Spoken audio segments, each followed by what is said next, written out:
Hi, I'm Cameron Reck. I'm from Sebring, Florida.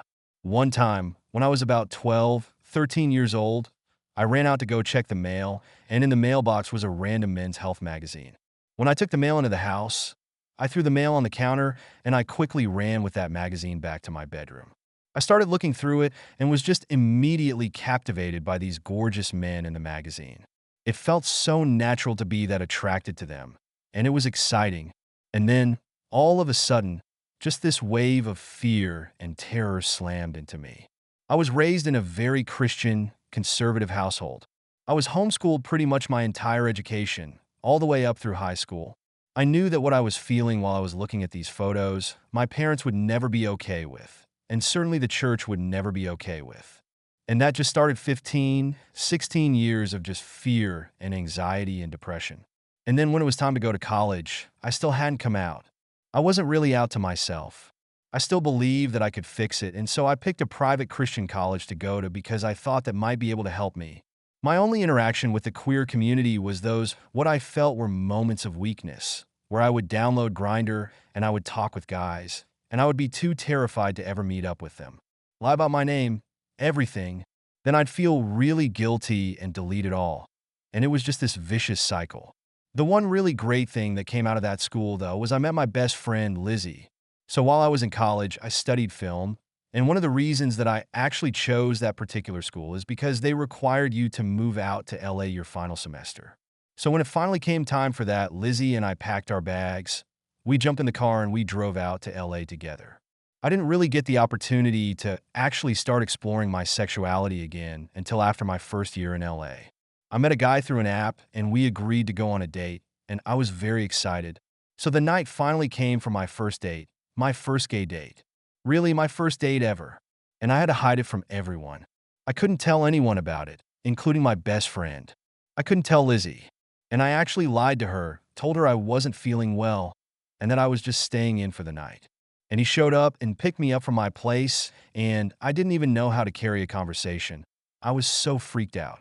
We got to the Hollywood Bowl for the concert, and probably 20 minutes into the concert, I get a text from Lizzie, and she says that she's downstairs and needs to come up and grab her guitar that she left in my apartment. I knew immediately that I was caught. I excused myself to the bathroom. In the bathroom, the sweat started. I began to panic. I felt nauseous. I started to cry. I was trying to find some way out of this lie. After a good 10 minutes of crying and dry heaving and just losing my mind, I finally texted her and said, I lied. I'm not home. I texted the guy and told him I wasn't feeling well, and I immediately called an Uber and just went straight home and shut the door and just broke down and lost it.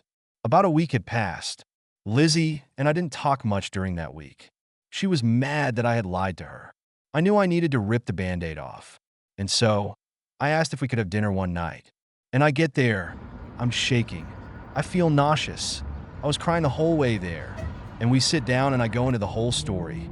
I tell her that I was actually on a date, and I was on a date with a guy, and that this is something I've been trying to work through essentially my entire life. I just was sobbing. I just couldn't catch my breath, certainly didn't eat a thing at the dinner. And Lizzie completely understood. She held me, she told me how much she loved me, and then she started talking about her own upbringing. And she brought up that her dad is gay as well, and came out to her when she was younger. A few days later, we were hanging out again, and she brought this book for me to read, called Torn, Rescuing the Gospel from the Gay versus Christian Debate. And she explained to me that this was a book that her dad gave her when he came out to her, and then she's now giving me that copy.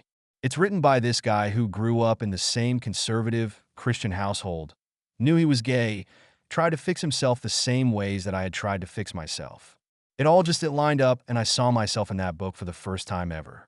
And the book really laid out how being queer and being Christian can actually go together.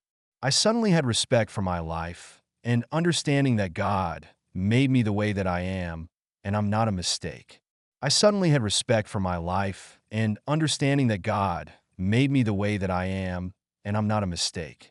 I still very much identify as a Christian. I never tell anyone that I'm religious because I don't really like a lot of what religion has brought along, but I'm very much still a person of faith, and I truly don't know if I would still be alive right now had I not been given that book. If you want to continue to pursue your faith, God loves you. There is absolutely space for you in the church and in the Christian community. There's no reason why you need to choose between being who you are and believing what you believe. They can absolutely coincide.